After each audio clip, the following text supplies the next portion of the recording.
ఇక చిట్ట చివరిది పూర్వభద్ర, ఉత్తరాభద్ర, రేవతి.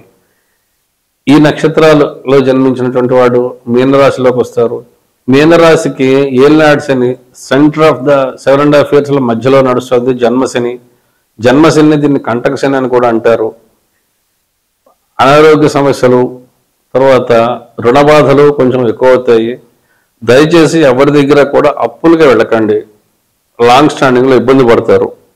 వీలైనంత వరకు రుణాలు చేయకుండా ఉండడానికే ప్రయత్నం చేయండి. స్టూడెంట్స్ మాత్రం కొంచెం కష్టపడి చదవాల్సి ఉంటుంది. పెళ్లి కాని వాళ్ళకి మాత్రం ఎప్పటి నుంచో పెళ్లి వాళ్ళని ఎదురు చూస్తున్నటువంటి వాళ్ళకి మాత్రం ఖచ్చితంగా కళ్యాణ గంటలు మోగుతాయి, అందులో సందేహం ఏమీ లేదు.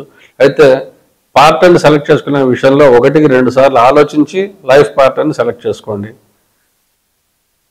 గణపతి రూపాల్లో ఒక విశేషమైనటువంటి రూపం ఏంటంటే మహాగణపతి లేదా వల్లభ గణపతి.